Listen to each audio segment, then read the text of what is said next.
Hello, everyone. Thank you for joining us here on CBS News. I'm Lana Zach. It is a busy day, and we are following breaking news for you. California Republican Congressman and former Speaker of the House Kevin McCarthy says he is leaving Congress at the end of this year. In an opinion piece published by the Wall Street Journal today, McCarthy said he is leaving the House of Representatives to serve America in different ways. He wrote that it often seems that, quote, the more Washington does, the worse America gets. And he says he intends to focus his efforts on innovation rather than legislation. McCarthy, you'll recall, is the first Speaker of the House to be voted out of his position. Congressman Mike Johnson finally won the gavel after McCarthy was ousted back in October. Now, this happened after McCarthy cut a deal to keep the government open with the White House earlier this year. For more on all of this breaking news, Nikole Killion joins us now from the Capitol. Nikole, what have we learned about McCarthy's decision to retire? How much of a surprise is this in Washington? Well, it's a surprise and not a surprise in the sense that the filing deadline for him to declare whether he was going to run for re-election hits at the end of this week. So either way, he had to make a decision whether he was going to stay or go. I think what's coming as a surprise to some members that I've talked to is that he is going to leave by the end of the year. That's what he stated in his op-ed, which means the Republican majority here in Congress, particularly in the House, will now be reduced to two. Of course, we just saw the expulsion of George Santos last week. So this would make that Republican majority even smaller. And we already know they're having a number of issues in terms of trying to pass appropriations bills, deal with foreign aid, etc. So this will make legislation going forward potentially an uphill climb. But look, I mean, there was a lot of bad blood after that speaker's fight back in the fall when McCarthy was ousted.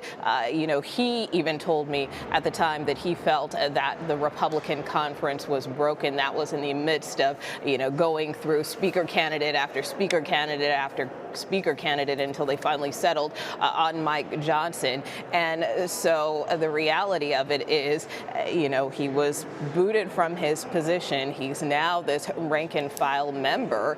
And, that is a lot to reckon with. And, as he made clear in his op-ed, he will continue to, work on behalf of the American people in a different capacity. What that next stage is still remains to be seen, but it will no longer be in the House of Representatives. Yeah, Nikole, I love that you had that conversation with McCarthy and can draw that direct line from his this announcement from his being ousted. I'm wondering what happens now to his seat.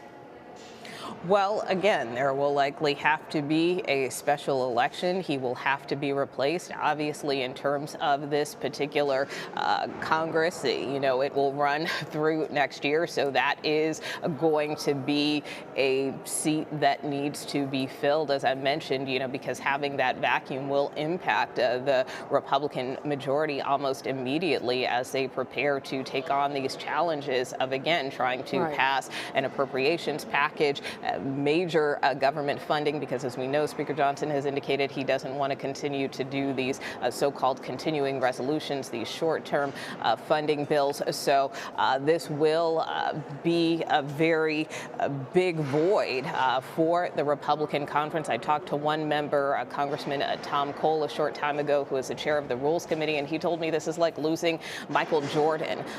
This is someone who is a prolific fundraiser for House Republicans, or getting ready to go into a very intense presidential cycle and congressional cycle. And keep in mind that this also comes on the heels of a wave of retirements that we have seen not only in the House but also in the Senate. It was just yesterday that Patrick McHenry, who many may remember served as the interim speaker during that battle this fall, he announced that he will not seek re-election next year, although he is expected to continue out his term. And he was a close ally of McCarthy's. So, this is part of a wider and broader trend that we are seeing writ large as members of Congress appear to be leaving in record numbers this cycle. Yeah, and so, Nikole, I want to follow up with you on that point because you've covered Congress for years.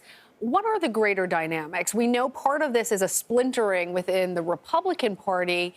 Is that all, or are there other things that are going on? Because we know that some of the announcements have also been from Democrats saying they're not running.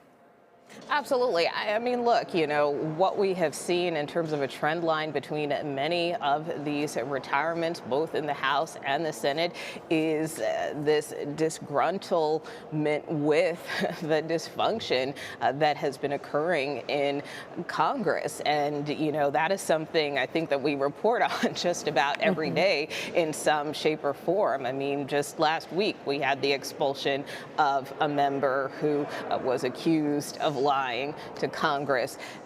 Prior to that, of course, the week before, a couple weeks before that, there was the 1 week where we had lawmakers literally, at each other's throats. So, and then, there's these bigger issues in terms of just legislation, as I mentioned, whether it's appropriations. Just yesterday, there was a heated briefing in the Senate over funding for Ukraine and border policies. And there's a lot of frustration about not being able to get things done and over the finish line. And that is palpable not only among Republicans, but also among Democrats. And I think that is why you were seeing this exodus of members who feel maybe their time and talent are more useful elsewhere.